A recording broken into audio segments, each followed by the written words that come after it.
तथास्तु मंगलम। सर्वमंगलमांगल्यं सर्वकल्याणकारकं पिधानं सर्वधर्माणां जैनं जयतु शासनं। पिणिपत्तवर्धमानं प्रश्नोत्तररत्नमालिकां वक्षे नागनरामरवन्द्यं देवं देवाधिपं वीरम। देवादिदेव खजराठ कैवल्य कमलापति श्री आदिनाथ भगवान की जय। देवादिदेव खजराठ वासु पूज्य भगवान की जय। देवादिदेव खजराठ वर्तमान शासन नायक महावीर भगवान की जय। परम पूजिक स्वाट आचार्य प्रवर गुरुवर श्री विद्यासागर जी महामुनिराज की जय। परम पूजिक स्वाट राजश्री अमोघ वर्ष महामुनिराज की जय। 3 कम 9 करोड़ मुनिराजों की जय। बोलो परम पूज्य वात्सल्य मूर्ति 108 विमल सागर जी महाराज की। बोलो मुनि संघ की जय। पाठ करेंगे। का खलु नालंक्रियते दिष्टादिष्टार्थ साधन पटीयान कंठस्थितया विमला विष्णुतरत्नमालिकया भगवन् किमुपादेयं गुरुवचनं हेयमपि च किमकार्यं को गुरुरधिगत तत्त्वा सततं त्वरितं किं कर्तव्यं विदुषा संसार संतते छेदा किं मोक्षतरोर्बीजं सम्यग्ज्ञानं क्रियासहितं किं पत्यधनं धर्मा का शुचिरे यश्मानिशं शुद्धं कः पंडितः विवेकी किं विस्मोधीरिता गुरुवा किं संसारे सारं बहुशोऽपि विचिन्तमानमिदमेव मनुजेषु दिष्टतत्त्वं सुपरहितयोदितं जन्म मदरेव मोहे जनका का स्नेहा विषया का वल्ली तृष्णा को वैरी नन्वनोद्योगा कस्मात् भय में मरना दंधादपि को विशिष्यते रागी कह सूरो यो ललना लोचन बाणैर्न च विथितः पातुं कर्णाञ्जलिभिः किममृतमिव बुध्यते सदुपदेशा किं मोक्षमूलं यदि तदा प्रार्थनं नाम कश्चतरो यो न खण्डितस्तेने तारिद्र्यमसन्तोष एव किं लाघवं किं जीवितमनवद्यं किं जाड्यं पाटवेप्यनाभ्यासा को जागर्ति विवेकी का निद्रा मूढ़ता जंतो नीदलगत जललो तरलम किम यौवनम धन्मथायु केशधर कर निकरा नुकारिणा सज्जना एव को नरका परवस्ता किं सौख्यम सर्वसंगविरतिरिया किं सत्यं भूतेतं किं प्रेया प्राणिनामस्वः किं दानमनाकांक्षं किं मित्रं यन्निवर्तयति पापा कोलंकाराशीलं किं वाचां मंडनं सत्यं किमनर्थफलं मानसमसंगतं सुखावहा मैत्री सर्वव्यसन विनाशे को दक्षा सर्वथा त्यागा कुंधो यो कारीरता को बदरो यो शृणोति ना हितानि को मुको या काले प्रियाणि वस्तुं न जानाति किं मरणं मूर्खत्वं किं च नरघं यदवसरे दत्तम् आमरणात् किं शल्यं पृच्छन्नं यत् मकार्यम् कुत्र विधेयो यत्नो विद्याभ्यासे सदौषधे दाने अवधीर्णा कुकार्या परधनेषु।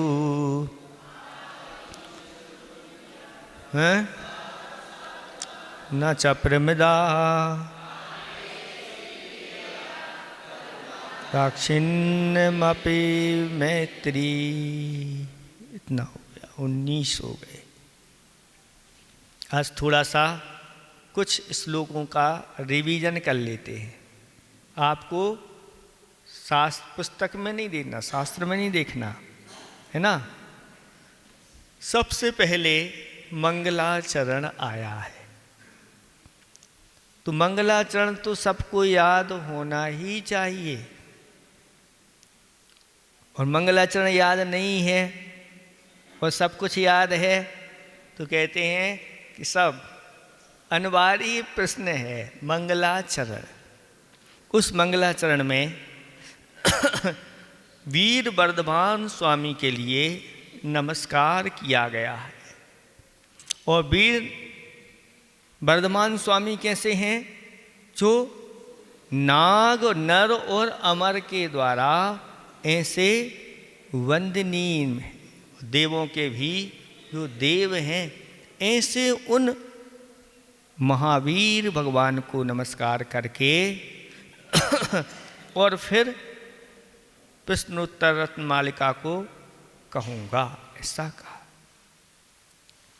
फिर इसके बाद दूसरे नंबर का जो छंद है उसमें ये प्रेरणा दी गई है कि जो दृष्ट और अदृष्ट यानी प्रत्यक्ष और परोक्ष के ज्ञान में जो प्रवीण हो गए हैं, ऐसे चतुर्मनुष्य अथवा जो ऐसी प्रश्नोत्तर रत्नमालिका है जो हमें दृष्ट को भी दिखाने वाली है और अदृष्ट को भी दिखाने वाली है, ऐसी उस प्रश्नोत्तर मालिका को जो निर्दोष है यानी आगम के अनुसार उसको यहाँ पर लिखा गया है, इसलिए यह निर्दोष है।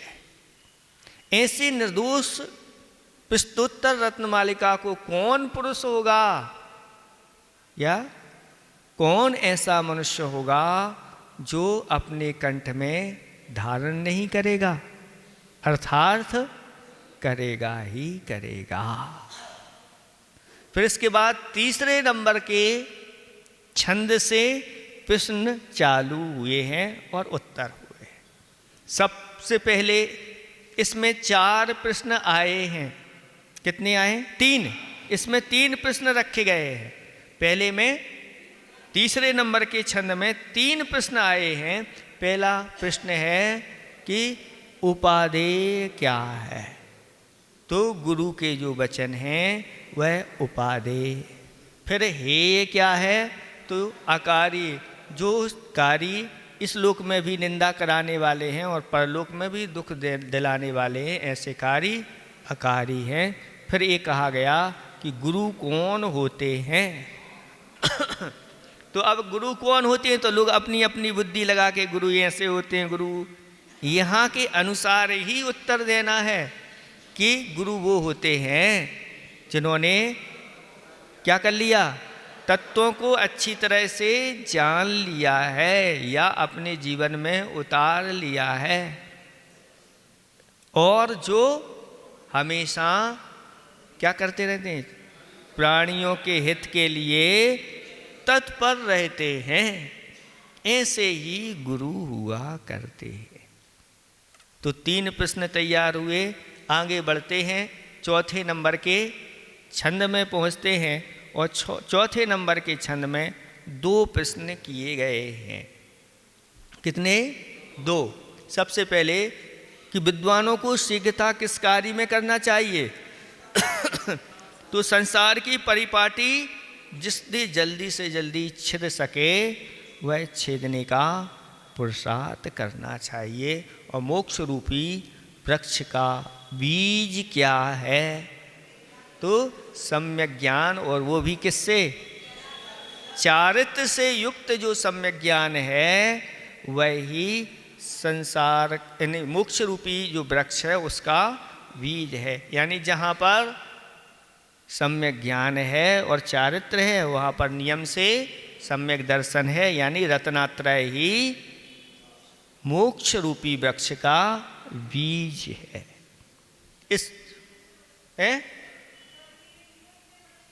उत्तर आप जैसा लिखा है उस वैसा भी दे दोगे तो मान्य है, जैसा उसमें श्लोक में लिखा है वैसा तो देना है।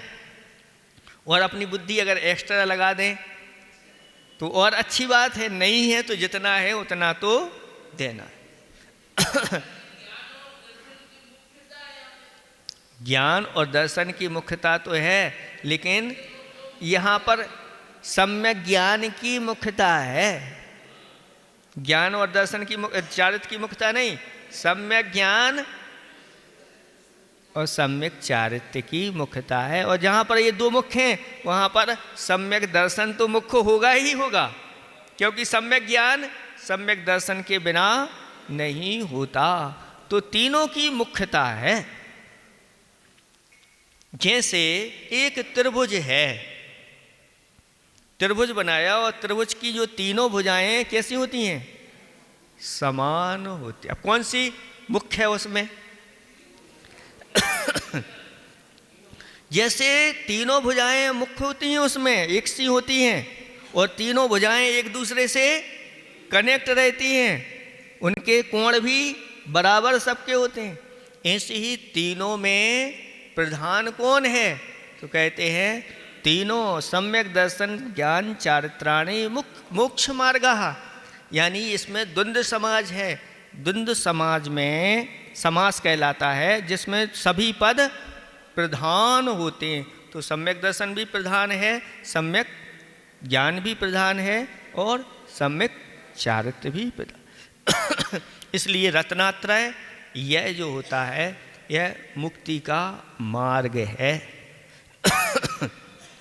इस मार्ग पे चलने वाला ही मंजिल को प्राप्त करता है। उसी प्रकार से मोक्ष रूपी वृक्ष का ये रत्नात्रय बीज है, और बीज के बिना वृक्ष की उत्पत्ति नहीं होती।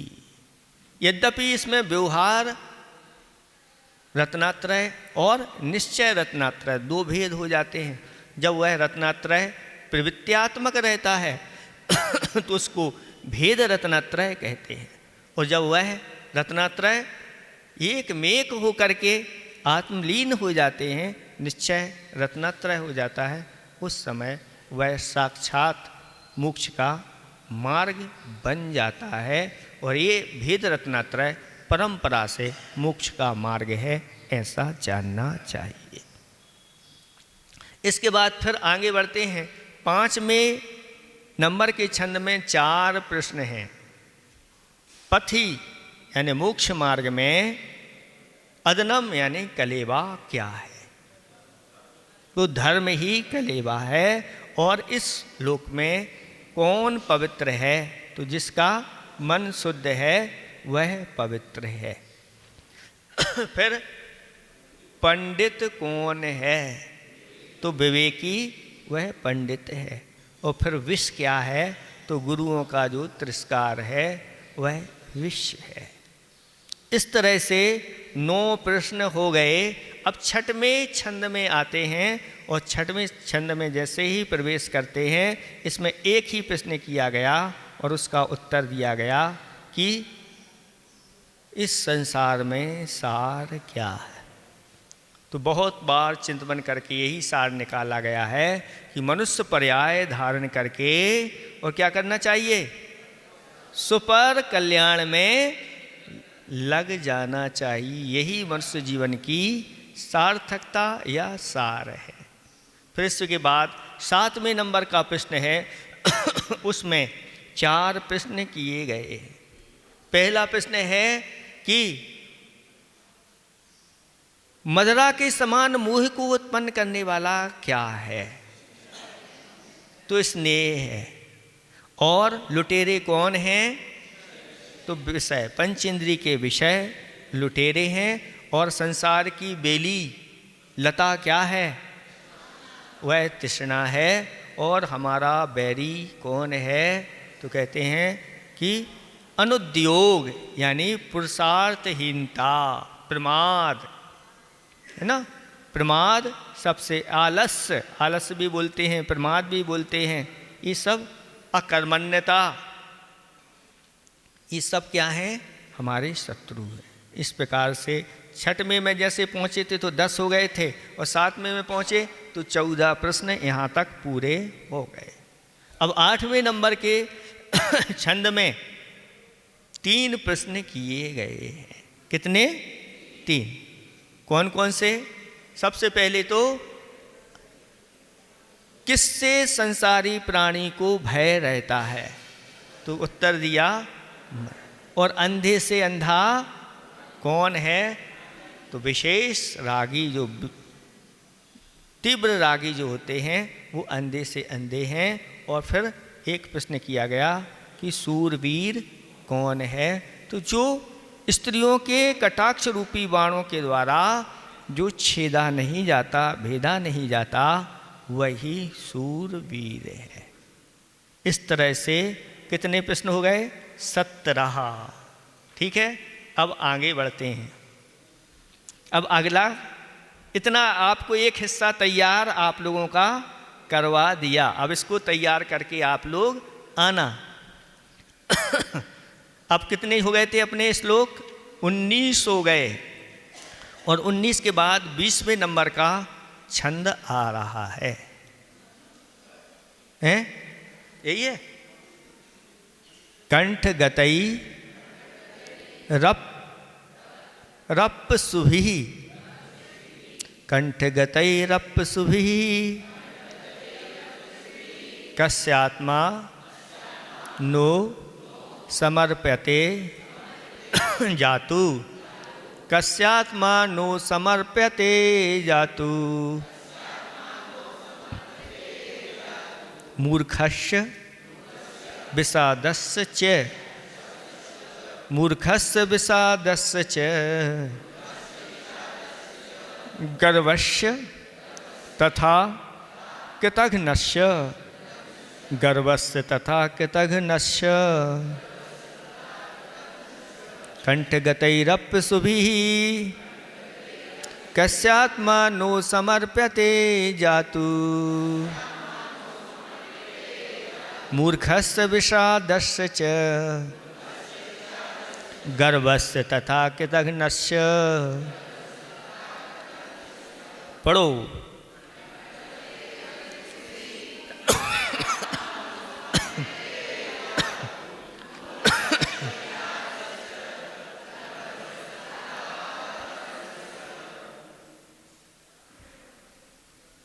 बन गया?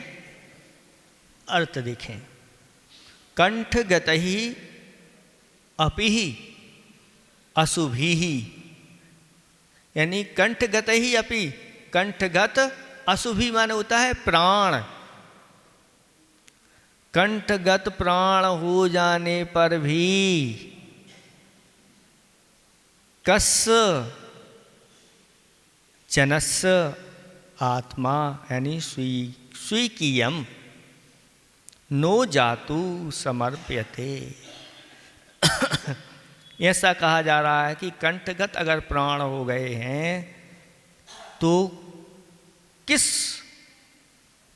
कस माने किस मनुष्य के आत्मा यानी अपने आप को नो जातु यानी समर्प्यते, जातु माने कभी भी कदाचित भी ना समर्प्यते, समर्पण नहीं करना चाहिए। कंठगत अगर प्राण भी निकल रहे हैं तो किसको? हमें समर्पित नहीं करना चाहिए अपने आप को। ये मनुष्य जीवन है और किसी न किसी को तो अपन को समर्पित करना पड़ता है, आवश्यकता होती है।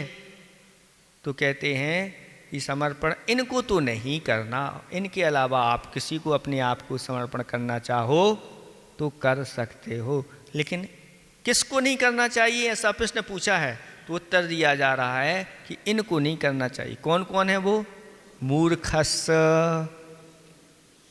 मूर्ख के लिए, विषादस्य च, जो विषाद से युक्त है उनके लिए, गर्वस्य, जो घमंडी हैं उनके लिए, तथा कृतघ्नस्य, जो कृतघ्नी हैं।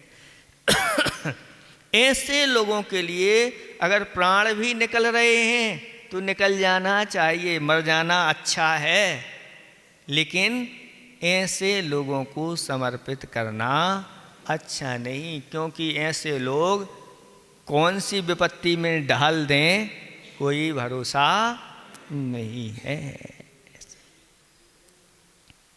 मूर्खस्य, देखो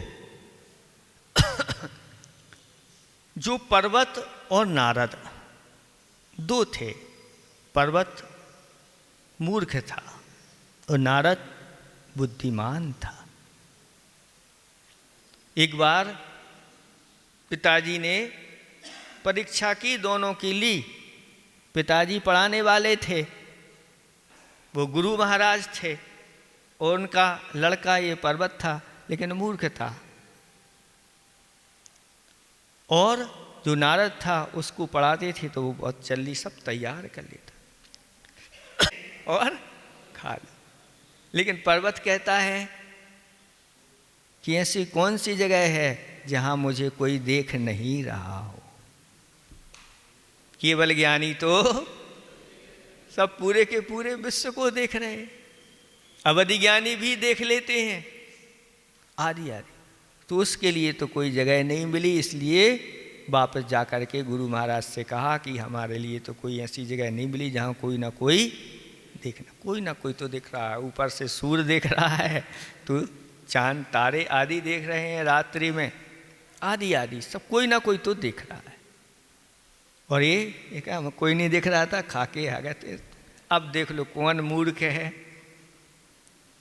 इस प्रकार से परीक्षा बार बार की तो मूर्ख ही निकला, और उस मूर्ख होने के कारण से स्थिति ऐसी बनी कि जो पर्वत था उसने कह दिया कि यह जो धान होता है 3 वर्ष का,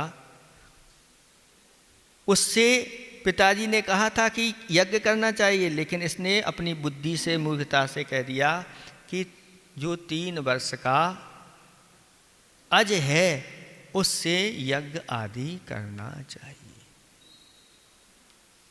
और पर्वत और नारद में दोनों में विवाद हो गया। नारद तो कहता है कि ऐसा ऐसा कहा था, और पर्वत कहता है ऐसा है। तब वह सारा का सारा जब विवाद हुआ, और विवाद होने के बाद राजा के पास इस प्रकार की बात पहुंचती है, तो राजा कहता है हम इसका निर्णय करेंगे। लेकिन जो उसकी माँ थी, और माँ ऐसे मूर्ख के चक्कर में आ गई, और जा कर के राजा के पास भी कह के आई, राजन आपने कहा था उस समय कि आप मुझसे कुछ मांगो, तो आज मैं मांगना चाहती हूँ कि जो मेरा बेटा कहेगा उसी बात को आप क्या कहना, सत्य कह देना। और हुआ यूँ कि इस मूर्ख की बात में उसकी माँ भी आ गई, और राजा भी बात में आ गया और कह दिया, उसने भी झूठ बोल दिया। उसके कारण से राजा वसु सत्यवादी होते हुए भी नरक में एक ऐसा झूठ बोल दिया।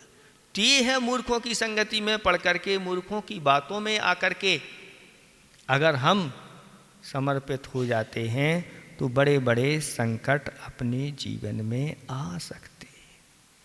इसलिए मूर्खों की बातों में नहीं आना चाहिए, या मूर्खों के साथ नहीं रहना चाहिए। कब कौन सी मूर्खता का कार्य कर दे कोई बात।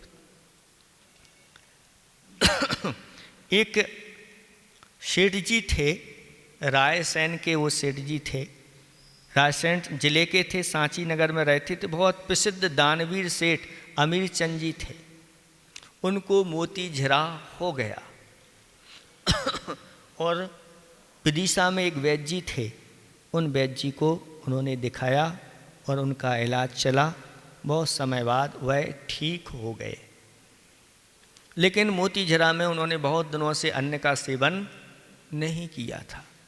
उसके कारण स्वरूप क्या हुआ कि शरीर उनका कमज़ोर हो गया। उनका एक नौकर था, उस रामलाल न उसका नाम था, और उसको बुला करके कहा, वो भी ऐसे ही मूर्ख जैसा था अथवा इस प्रकार की मानसिक विषाद आदि से युक्त वह था। उससे कह दिया कि जाओ, हम पत्र लिख देते हैं और वैद्य जी को ये समाचार दे देना, और जैसा वैद्य जी कहें वैसा कर लेना। वहाँ जाकर के वैद्य जी को पत्र दिया। वैद्य जी ने सब कुछ पढ़ लिया और वैद्य जी ने उससे कह दिया, उनसे कह देना कि तुम्हारे लिए अब खिचड़ी खाना प्रारंभ कर दो। क्या खाना? खिचड़ी। इतना उसने सुन लिया और वह रास्ते में खिचड़ी खिचड़ी करता हुआ आ रहा था, कहीं भूल तो नहीं जाए। लेकिन वो थोड़ा सा उसका कहीं उपयोग चला गया तो खिचड़ी के स्थान पर खाचड़ी खाचड़ी ऐसा करने लगा। और वहाँ एक खेत से निकला और वहाँ पर एक जो खेत का जो मालिक था वो चिड़ियाँ भगा रहा था, लेकिन यही वहीं पर खड़े होकर के कह रहा था खाचड़ी खाचड़ी खाचड़ी। तो उस खेत के मालिक ने जब सुना कि ये तो ऐसा कह रहा कि खाचड़ी खाचड़ी, तो उसने आकर के अच्छी पिटाई कर दी। यही तुझे मिला है, मेरे खेत पर खड़े होके कह रहा है खाचड़ी, सारी चिड़ियाँ हमारा खेत खा जाएंगी तो क्या होगी दशा। तो वह कहने लगा कि मैं क्या कहूँ फिर। तो उसने कहा कि अब ऐसा बोलो, उड़चिड़ी उड़चिड़ी उड़चिड़ी। तो अब वो उड़चिड़ी उड़चिड़ी कहता हुआ आगे बढ़ गया।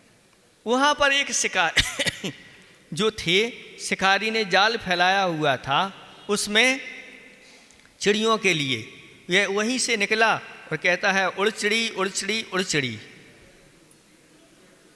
तो उस शिकारी को लगा कि ये तो हमारी सब चिड़ियाँ उड़ाने के लिए आया है, तो वहाँ भी उसकी पिटाई हो गई। तो वह कहने लगा भैया पीट रहे हो, अब हमें क्या बोलना चाहिए ये बताओ। तो वह कहने लगा कि ऐसा बोलो, आते जाओ फंसते जाओ, आते जाओ फंसते जाओ। वह आते जाओ फंसते जाओ कहते हुए चला जा रहा था कि रास्ते में चोर मिल गए। और चोरों ने कहा अच्छा तुम मुझे फंसवाना चाहते हो, और उसकी पिटाई कर दी। तब चोरों से उससे पूछा कि हमें क्या बोलना चाहिए जब ऐसा नहीं बोलना चाहिए। तो चोरों ने कहा आते जाओ रखते जाओ, आते जाओ रखते जाओ, ऐसा बोलो। ऐसा बोलते बोलते वह आगे पहुंचा और एक स्मशान में पहुंच गया। वहाँ एक लोग मुर्दा लेकर के आए थे और वह कहने लगा वहीं खड़े होकर के आते जाओ रखते जाओ, आते जाओ। तब वहाँ भी सब ने मिल कर के उसकी पिटाई। क्या सब पूरे गांव को मारना चाहता है? वो जब पिटाई हुई तो वह कहता है मुझे क्या बोलना चाहिए अगर ऐसा नहीं बोलना चाहिए तो उन्होंने कहा कि आते जाओ रखते जाओ। फिर इसके बाद ऐसा दिन किसी का ना आए, ऐसा बोलो। क्या बोलना? ऐसा दिन किसी का ना आए। और आगे बढ़ता गया और वहाँ से एक बारात निकल रही थी। और क्या हुआ? वहाँ भी उसकी पिटाई हो गई। अगर ऐसा दिन न आए किसी का तो सब कुंवारे रह जाएंगे, पर ये ऐसी बात कर रहा है। तो वहाँ पिटाई हो गई। पिटाई होने के बाद वह कहता है मुझे क्या बोलना चाहिए, तो कहता है ऐसा दिन, ऐसा बोलो, ऐसा दिन सबको आए, ऐसा दिन सबको आए। अब वो खिचड़ी के स्थान पर अंतिम ये निर्णय निकला गया कि ऐसा दिन सबको आए। और घर जा कर के उसने अपनी पत्नी को बोल दिया कि वैद्य जी ने कहा है ऐसा दिन सबका आए, बनाओ। अब वो समझ नहीं पा रही कि ये क्या कह रहे हैं, ऐसा दिन सबका आए बनाओ। और जब उसने नहीं बनाया तो उसने अपनी पत्नी की पिटाई कर दी। वो पिटाई कर दी तो उसकी पत्नी कहती है तुमने तो मेरी खिचड़ी बना दी।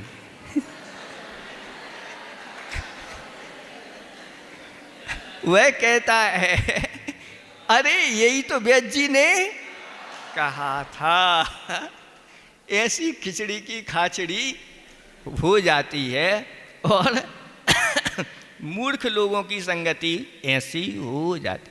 इसलिए यहाँ कहा जा रहा है कि इनके मूर्खों के लिए अपने आप को समर्पित मत करिए।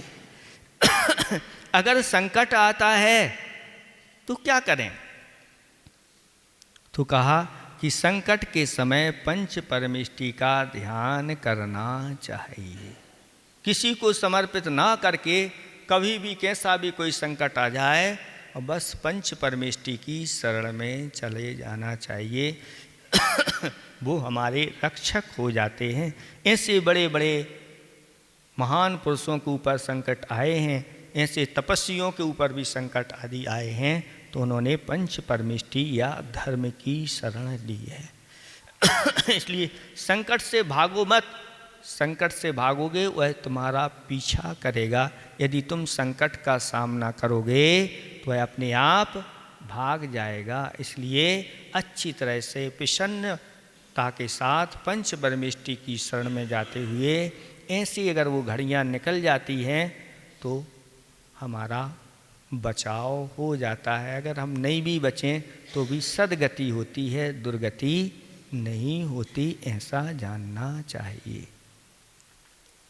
किसी ने कहा है कि दुर्घटना उतनी भयानक नहीं होती जितनी कि कल्पनाएं। हम अपनी कल्पनाएं ऐसी बना लेते हैं और हम भयभीत हो जाते हैं, और भयभीत होकर के हम ऐसे लोगों को समर्पित कर देते हैं जो योग्य नहीं होते।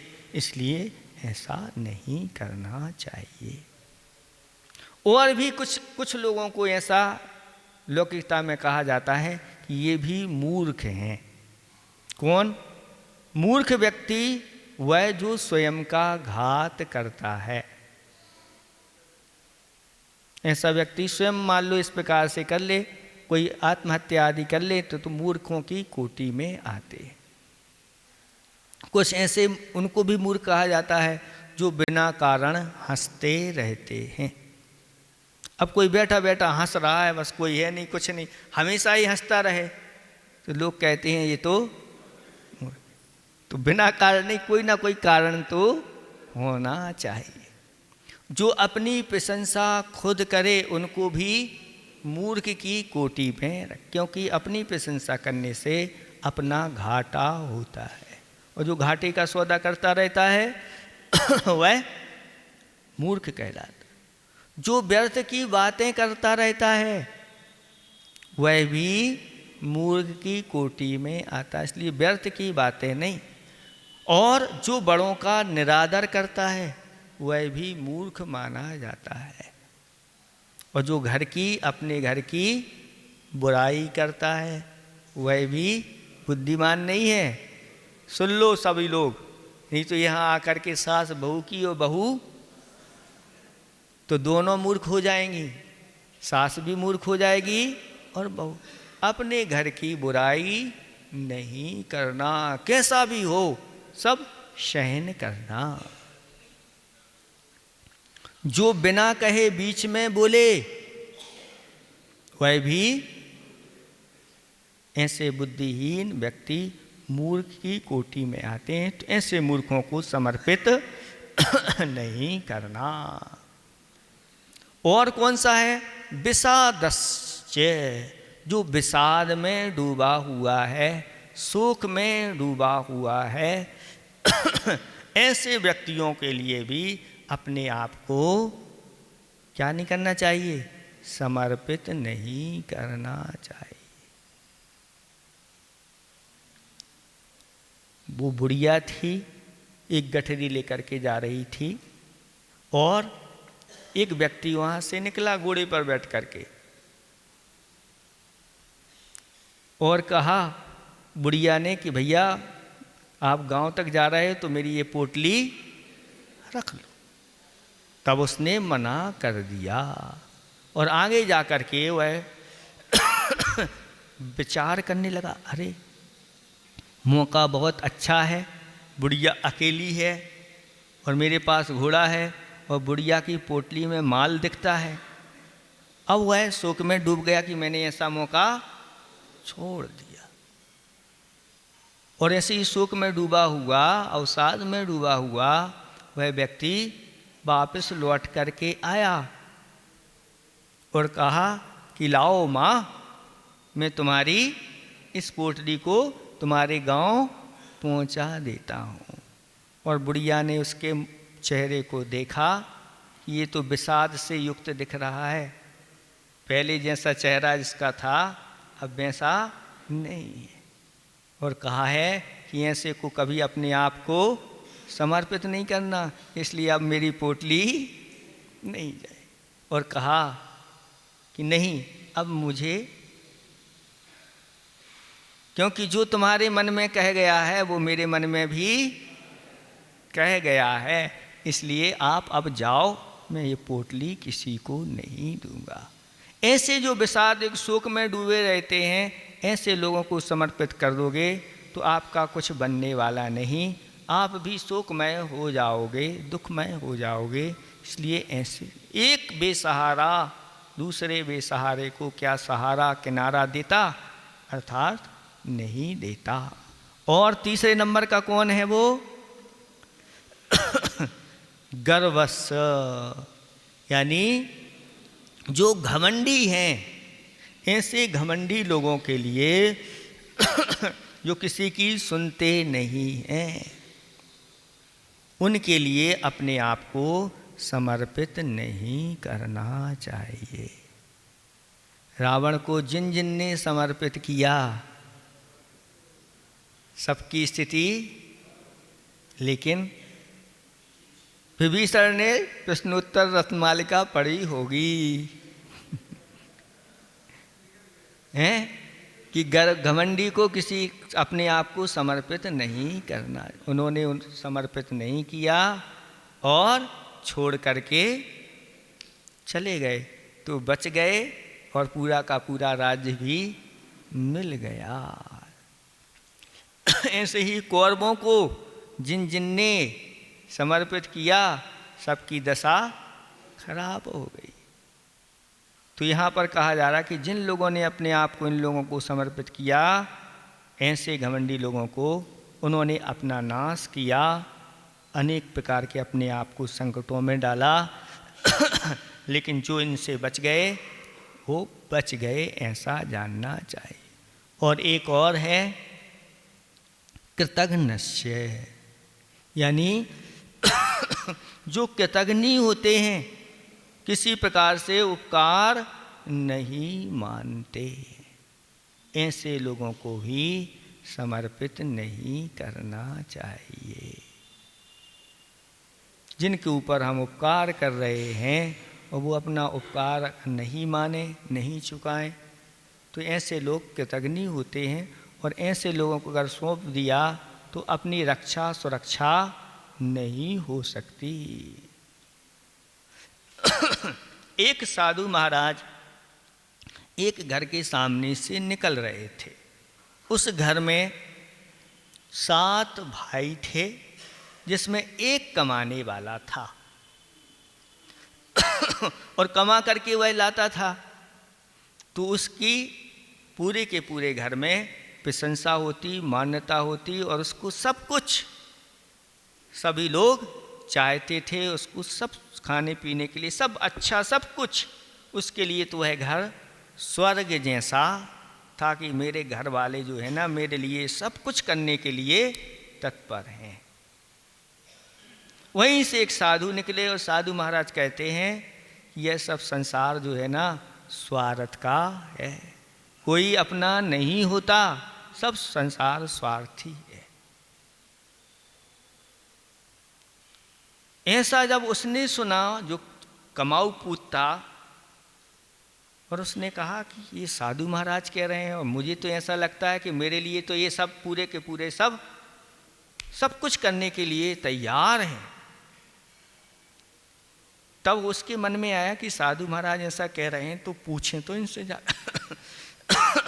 और कहा कि आप ऐसा क्यों कह रहे हो, मेरे घर में तो मुझे ऐसा नहीं लगता कि मेरे लिए कोई कुछ करने के लिए तैयार ना हो। तब साधु महाराज ने कहा कि अगर आप इसकी परीक्षा करना चाहते हो तो मैं जैसा कहता हूँ वैसा तुम करो। कल मैं आऊँगा, सुबह सुबह आऊँगा और तुम ऐसा कर लेना, और बिल्कुल ऐसी दशा कर लेना अपनी कि तुम चले गए हो, बस मर गए हो, सब लोग ऐसा समझे।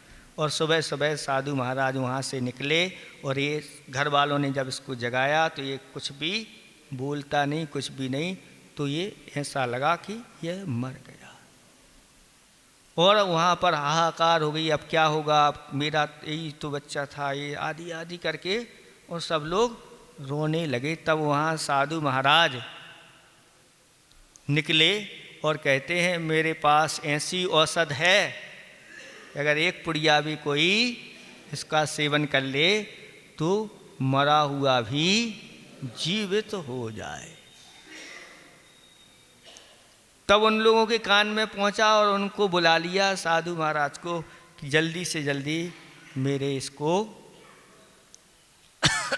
जीवित कर दो, अगर जीवित नहीं होगा तो हम लोगों को विष दे करके मार दो, दो में से कुछ करो। ऐसी बात जब कही साधु महाराज थे तो कहा कि चिंता मत करो, अब भी ये जीवित हो जाएगा। और एक गिलास में जल मंगवाया और अपनी पुड़िया खोली और डाल दी और कहा कि इस गिलास में जो औषधि है जो व्यक्ति भी पी लेगा वो तो मर जाएगा, लेकिन ये जीवित हो जाएगा। तब सब ने जब इसको सुना तो एक दूसरे का मुख देखने लग गए। बाकी के जो भाई थे उन भाई की ओर उन साधु महाराज ने कहा तो भाई कहते हैं कि नहीं, हम तो 6 हैं, आपस में मिलजुल करके जी लेंगे, अब एक जाता है तो चला जाने दो। फिर उनकी पत्नियों की ओर देखा, उसकी जो पत्नी थी उसकी पत्नी से कहा तो कोई पीने के लिए तैयार। उसकी जो स्वयं की पत्नी थी वह कहती है अगर मैं पी लिया और मैं मर गई तो फिर काहे का, कुछ मिलेगा ही नहीं, मैं यहाँ रहूँगी नहीं, तो ऐसा, इसलिए मैं तो अब जैसे तैसे है जी लूँगी, लेकिन मैं नहीं। और माता पिता के लिए भी कहा तो कोई पीने के लिए तैयार नहीं है। तब साधु महाराज कहते हैं अब आप लोग तो कोई पीने के लिए तैयार नहीं हो, अगर आप लोग कहो तो मैं ही पी लेता हूँ। तो कहते हैं इससे अच्छा, सब प्रसन्न हो गए, सारे के सारे लोग प्रसन्न हो गए कि महाराज आप ही पी लो, क्योंकि आपके आगे पीछे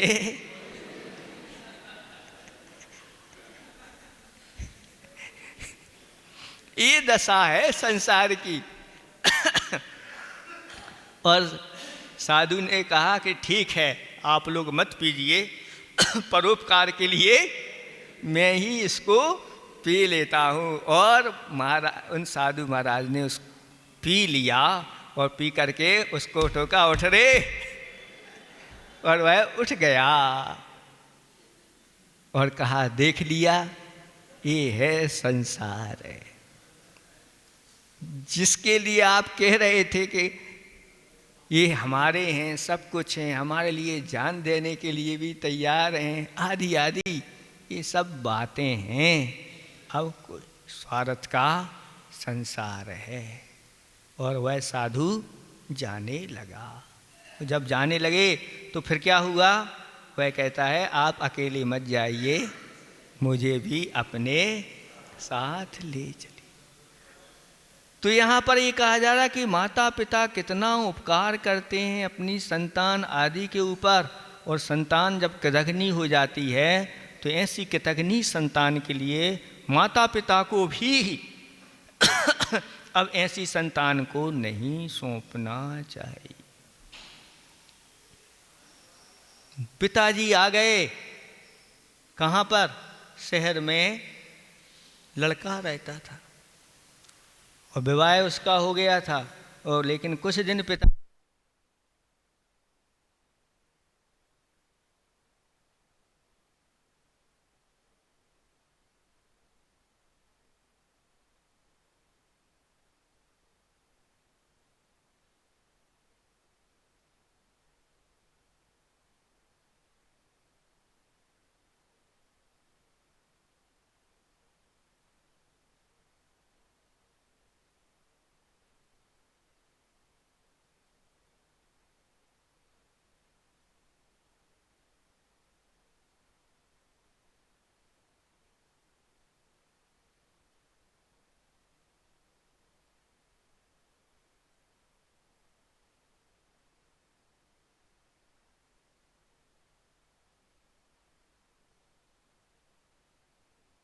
अखबार में निकाल दिया गया कि ये किराए पर मकान खाली है।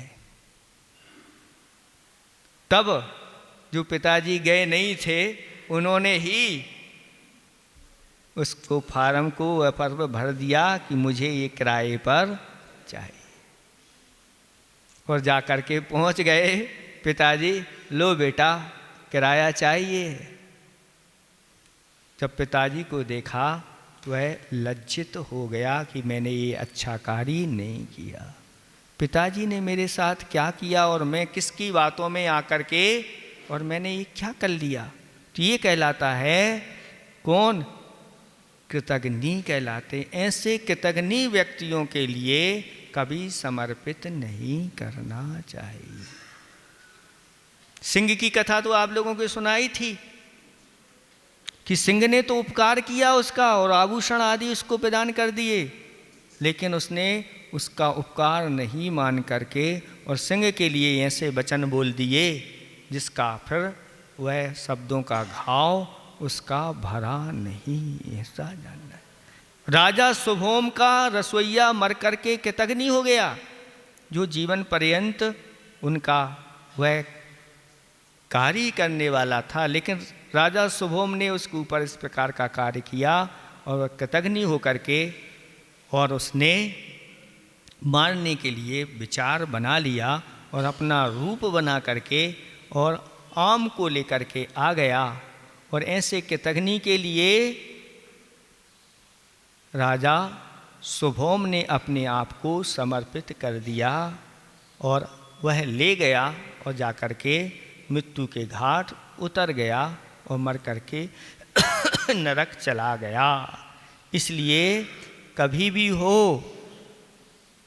कृतघ्नी नहीं बनना चाहिए, कभी भूलना नहीं चाहिए। किसी ने हमारे ऊपर थोड़ा भी उपकार किया है तो उस उपकार को भूलना नहीं चाहिए और अपने द्वारा किए गए उपकार को भूल जाना चाहिए, ऐसा कहा है। किसी ने कुछ पंक्तियां लिखी हैं, धन को खूब कमाओ, धन को खूब कमाओ मगर धर्म को ना भूलो। जो धर्म को भूल करके धन कमाते हैं फिर उनका कोई ठिकाना नहीं होता, कहाँ से कहाँ पहुँच जाए। अधिकारी बनो मगर कर्तव्य को ना भूलो, पद पर रहो मगर न्याय को ना भूलो, पाकर ऐश्वर्य मगर अपनों को ना भूलो। करो आयोजन मगर करो आयोजन मगर प्रयोजन को ना भूलो। कई बार आयोजन तो होते हैं लेकिन प्रयोजन को भूल जा। जियो वर्षों मगर उपकार को नहीं भूलो। कभी किसी के उपकार को भूलना नहीं चाहिए। तो यहाँ पर इन चारों को कभी अपने आप को समर्पित नहीं करना, चाहे कंठ में ही प्राण क्यों ना हो। वो कौन कौन से हैं? मूर्ख, विषाद से युक्त व्यक्ति, गर्भस्थ यानी कृतघ्नि व्यक्ति, घमंडी व्यक्ति, और कृतघ्नस् यानी कृतघ्नि व्यक्ति जो किसी का उपकार नहीं मानता। ऐसा इस तरह से ये पूर्ण हो गया। इस संबंधी किसी को कुछ पूछना हो तो पूछें, नहीं तो ज्ञानोदय छंद से समाप्त करते हैं। प्राण कंठगत हो यदि तो भी किसके ना अधीन बने। मूर्ख जनों की पराधीनता बनते भी सब कार्य हने। बनते हुए कार्य भी बिगड़ जाते हैं, इसलिए नहीं। जो अभिमानी पुरुष उसे भी कभी समर्पित करो नहीं। परोपकार नहीं माने जो उसके तग्न से डरो यही। इस तरह से ये पूर्ण हो गया। एक और कर लें क्या कि रहने दें? इतना है आज इतना, कल ज़्यादा कर लेंगे। ठीक है, तैयारी आप लोग रखना। परीक्षा के दिन निकट आने वाले